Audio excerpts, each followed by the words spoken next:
Ladies and gentlemen, boys and girls, children of all ages, welcome to the JerichShow. I am Javad Malik, and alongside me, as always, is the lovable, the huggable, the smiley. I've run out of words to describe him. Eric Crone. How you doing, Eric? I'm doing pretty good. It's a little early, but, we'll get through this. Yeah. And thank you for joining us on your day off. I really appreciate your commitment to the cause. Yeah, it is our day off. We're getting ready to celebrate the 4th of July here in the U.S., which is obviously a big deal. I believe you actually probably have more swag than I do, which is ironic, and I might be partially to blame for that. But yeah, it's quite the weekend. Can you see the bag hanging there? That's a rucksack you sent me. It's got the stars and stripes on it. I believe there's an American Eagle on that too, isn't there? There is indeed. So thank you for that. Although here in the UK, we will be having our very own 4th of July this year because a lot of the pubs and restaurants will be opening again after the lockdown. So, we tried that here in the US. It's not working so well for some of us. But anyways, yeah. So anyways, on to our topic of the week. What's our topic, Javad? Our topic is facial recognition and more of the software variety. So there's lots of, everyone claims they have some artificial intelligence, they have some machine learning, they have some wizardry at work. So they done a test. They ran some facial recognition against some of your lawmakers. And what did the results throw up? Let's have a look. So there's this story we found on facial recognition flagged 26 California lawmakers as criminals. Yeah, so what they did is they actually took every California lawmaker or legislator and they put it against like 25,000 records that they had for facial recognition. And it matched like 26 of them to like criminals, which was a bit shocking, obviously, to the legislators. But it really goes to show, honestly, how we're still just not there yet with facial recognition, right? And if you can imagine for somebody that this is becoming part of life, or as law enforcement is adopting this, it's becoming more and more of an issue. But these legislatures, this was a very, very stark reminder to them of how this is just not up to par yet. And this study was actually done by the ACLU, and of course they put it out there, and the lawmakers were not happy about this. So being lawmakers, what do? Well, the next step is pretty clear, right? Yeah. The next step is, although one would argue, only 26 were flagged as criminals. Right. And politicians. There is an argument that maybe it failed on the other side because, not all politicians are criminals, just almost all of them. Maybe the first termers aren't. I don't know. So there's two steps they wanted to go through. First of all, California said, this police that have all these facial recognition, that's not a good idea. None of them want to be walking down and have like a cop scan them and say, hey, you're a criminal. So here's the bad part about some of this. There is use for facial recognition in some ways. I kind of get it. But what's happening is with these body cams and stuff, they're actually in some ways trying to feed information to the officers very quickly, et cetera, et cetera. And if it's misidentifying people, that's obviously going to be a problem. And I think we're going to talk about that in a second here. But the other thing that was brought up about these body cams with police departments especially is we're now turning this into surveillance, which it's never meant to be. So they're walking around with these things and they're tracking all of the people and doing facial recognition on the people that are along with them. And now we're really crossing into the constant surveillance from the state. and that's obviously problematic. So yeah, the California legislatures, I believe they did a 3-year ban. And this was a couple of years ago, actually. They did a 3-year ban on it and said, hold on, we need to let this mature a little bit. Did it mature? Well, that's kind of up for debate, but I don't think it really has, to be honest with you. No, that's right. And I think you make such a key point there, and I don't want it to get buried in the discussion, is that sometimes something is great for its intended use case, which is one use case, and it's very clearly defined. But once it goes into production, all of a sudden, and we see this happening in organizations all the time. We want this data for marketing because it allows us to do X. Well, that's great. But then everyone says, like, wow, what if we could use this for this and this and this? And before you know it, you've breached some privacy guidelines, some legislation, and you find yourself in a whole bunch of trouble. This scope creep is very real. And, this is a prime example of it happening in law enforcement. Well, another example is the automated license plate readers, right? ALPR, automated So there were some issues, I believe, in Southern California, as a matter of fact. Again, hey, welcome back to California, where they were using this in like malls, like shopping malls, and they're driving through and they're pulling plates on people and looking for stolen vehicles, looking for maybe people with warrants, all that kind of stuff, right? But this is automatically going on as they're driving through. Well, then immigration got a hold of that database, right? And they started using it for immigration reasons, which, again, a scope creep there, which is way outside its possibly intended purposes. And someone went, oh, wait a minute, we have this. And we got to be real careful with that and how we use this technology for good, not evil, right? That's right. That's right. And I think that's kind of like one of the drivers behind stories like this, where some lawmakers are so uncomfortable with the scope creep. They want to just put an indefinite ban on facial recognition technologies to say, okay, let's take a step back and let's try to work out exactly what are the uses, what are the limitations, and what's legal and what's not.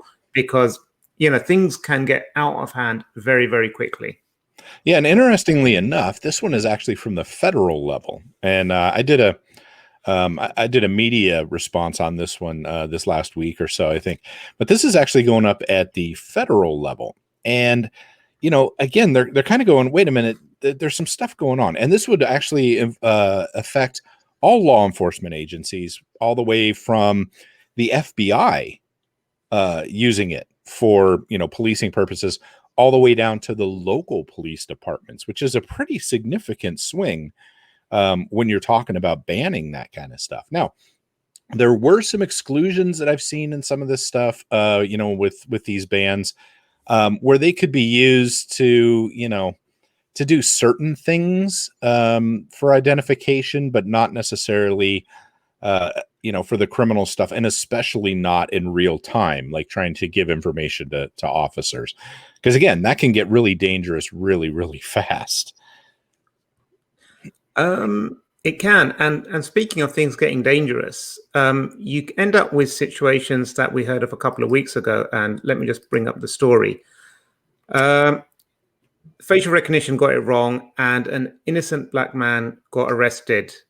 And it's so easy just to say, well, the computer can't differentiate black people, and therefore which is part of the issue, but it's far more nuanced than that as well. But I mean, regardless of race, even if say Eric, you were walking down the road and the AI said, well, that's a generic person who's of this height and build, and facial hair makes it also a bit difficult. You're wearing a hat and glasses. There's not a lot of data points the AI can actually pick up on and says, hey, we've matched that with someone that's just run away from Joe Exotic Zoo. So let's arrest him. Yeah, absolutely. And given like also the number of like, especially like the Black Lives Matter movement at the moment is all about undue violence against during these arrests, and sometimes unfortunately people have ended up losing their lives. This could have headed south very quickly. So I'm sure that person's really glad they didn't get shot. If it was like flagged up as a violent criminal with like possession of guns and what have you, maybe the police would have gone in a lot more heavy-handedly. So relying on this technology to make those decisions can have really fatal consequences, and that's not exaggerating the issue. No, it's not. And this is a problem with this one where it was really, really ugly, because essentially what they did is they took the camera footage. This was someone stole a bunch of watches right out of a place, and they took the surveillance camera footage, which quite frankly just it's a smudge screen. We've all seen that kind of stuff. And the AI picked it out and made a match to this guy, completely all AI based. This was all done based off what the AI did. And the police show up and they start cuffing this guy in front of his kids and his family. And they didn't even give him a chance to, like, they didn't ask him any questions. They didn't say, where were you on the day of, or any of that kind of stuff. They just went, oh, you're busted.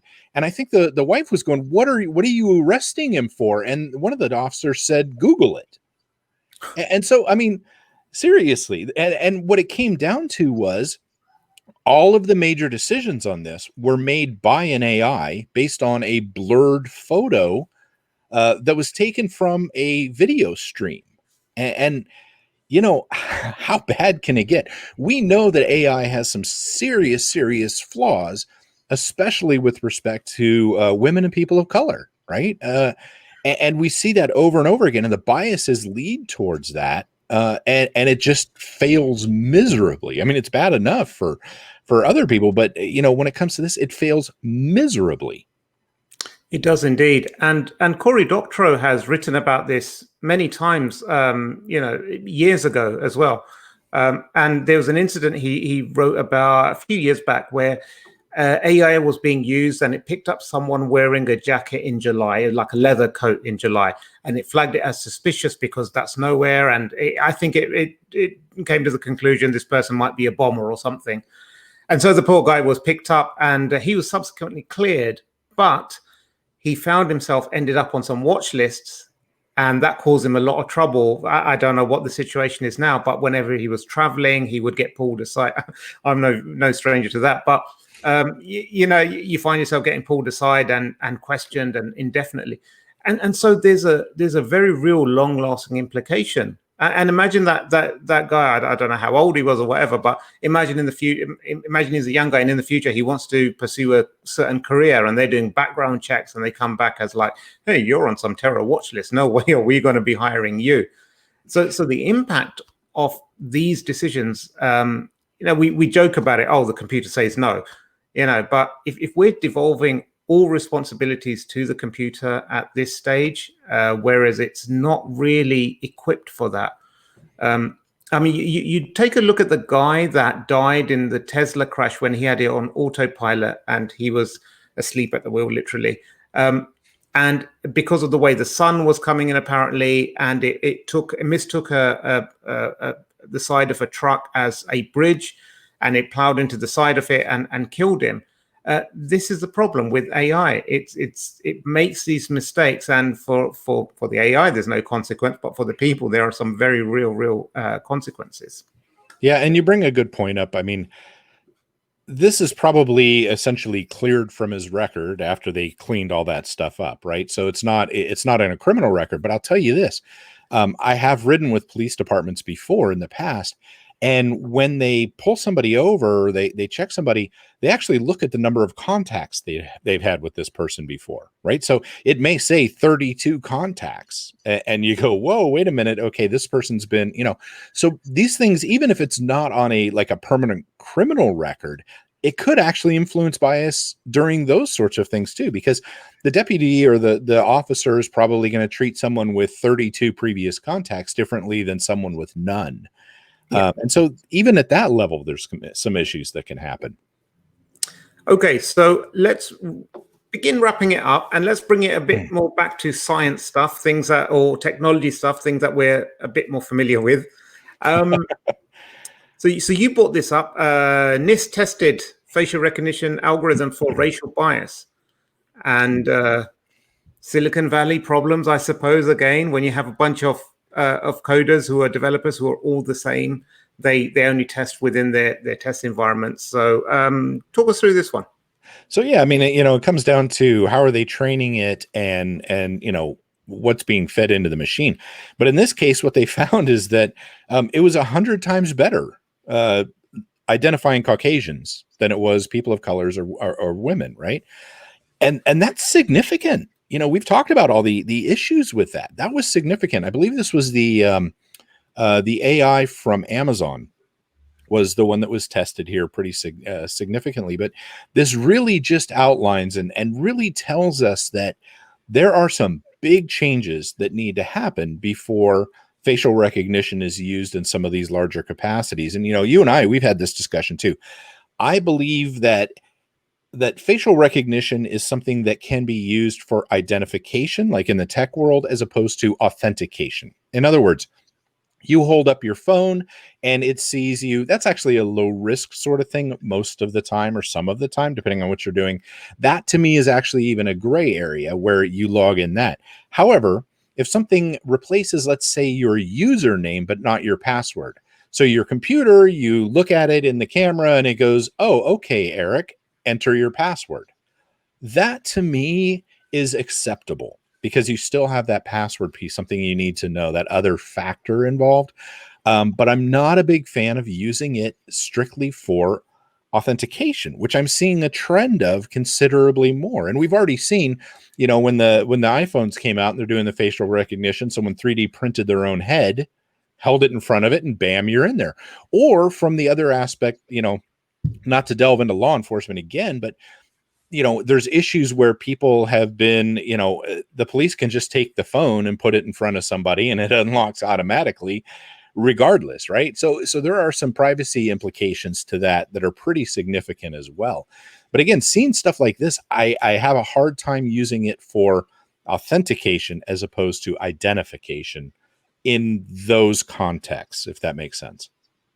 No, it makes perfect sense. And I think for once, I agree with you. And so let's not get off that high.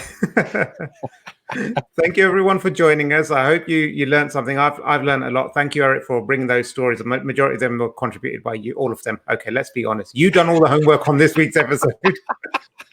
But I have been using this new StreamYard platform to hopefully get it all in one take, and I've been powering all the things, so I deserve a little pat on the back as well. So with that, Eric, any final words? No, just, it's crazy times, chaos out there, COVID-19, things are spiking all around. Take care of yourself. Remember your own sanity and your own mental health while we all go through this. And I think you have your catchphrase. Send a maniac to catch a maniac.